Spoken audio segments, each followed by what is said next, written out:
शनिश्चर व्रत के प्रसंग में महामुनि पिप्पलाद का आख्यान।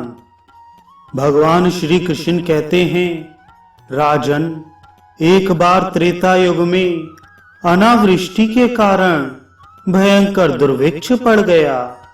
उस घोर अकाल में कौशिक मुनि अपनी स्त्री तथा पुत्रों के साथ अपना निवास स्थान छोड़कर दूसरे प्रदेश में निवास करने के लिए निकल पड़े। कुटुंब का भरण पोषण दूभर हो जाने के कारण बड़े कष्ट से उन्होंने अपने एक बालक को मार्ग में ही छोड़ दिया। वह बालक अकेला भूख प्यास से तड़पता हुआ रोने लगा। उसे अकस्मात एक पीपल का वृक्ष दिखाई पड़ा। उसके समीप ही एक बावड़ी भी थी। बालक ने पीपल के फलों को खाकर ठंडा जल पी लिया और अपने को स्वस्थ पाकर वह वहीं कठिन तपस्या करने लगा तथा नित्य प्रति पीपल के फलों को खाकर समय व्यतीत करने लगा। अचानक वहां एक दिन देवऋषि नारद पधारे। उन्हें देखकर बालक ने प्रणाम किया और आदर पूर्वक बिठाया। दयालु नारद जी उसकी अवस्था, विनय और नम्रता को देखकर बहुत ही प्रसन्न हुए और उन्होंने बालक का मौंजी बंधन आदि सब संस्कार कर पदक्रम रहस्य सहित वेद का अध्ययन कराया तथा साथ ही द्वादशाक्षर वैष्णव मंत्र ओम नमो भगवते वासुदेवाय का उपदेश दिया। अब वह बालक प्रतिदिन विष्णु भगवान का ध्यान और मंत्र का जप करने लगा। नारद जी भी वहीं रहे। थोड़े समय में ही बालक के तप से संतुष्ट होकर भगवान विष्णु गरुड़ पर सवार हो वहां पहुंचे। देवऋषि नारद के वचन से बालक ने उन्हें पहचान लिया।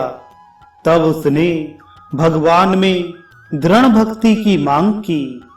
भगवान ने प्रसन्न होकर ज्ञान और योग का उपदेश प्रदान किया और अपने में भक्ति का आशीर्वाद देकर वे अंतर्धान हो गए।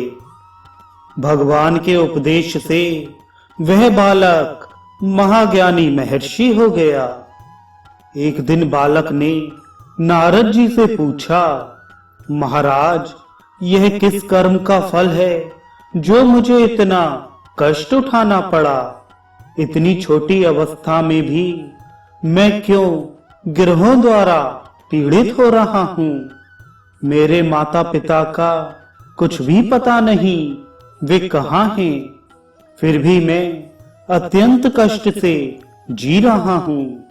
द्विजोत्तम, सौभाग्यवश आपने दया करके मेरा संस्कार किया और मुझे ब्राह्मणत्व प्रदान किया। नारद जी यह वचन सुनकर बोले, बालक, शनिश्चर ग्रह ने तुम्हें बहुत पीड़ा पहुंचाई और आज यह संपूर्ण देश उनके मंद गति से चलने के कारण उत्पीड़ित है। देखो, वह अभिमानी शनिश्चर ग्रह आकाश में प्रज्वलित दिखाई पड़ रहा है।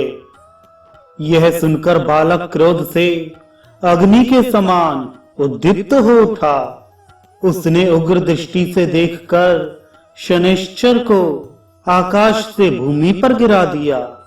शनिश्चर एक पर्वत पर गिरे और उनका एक पैर टूट गया, जिससे वे पंगु हो गए। देवऋषि नारद भूमि पर गिरे हुए शनिश्चर को देखकर अत्यंत प्रसन्नता से नाच उठे। उन्होंने सभी देवताओं को बुलाया। ब्रह्मा, रुद्र, इंद्र, अग्नि आदि देवता वहां आए और नारद जी ने शनैश्चर की दुर्गति सबको दिखाई। ब्रह्मा जी ने बालक से कहा, महाभाग, तुमने पीपल के फल भक्षण कर कठिन तप किया है, अतः नारद जी ने तुम्हारा पिप्पलाद नाम उचित ही रखा है। तुम आज से ही इसी नाम से संसार में विख्यात होगे।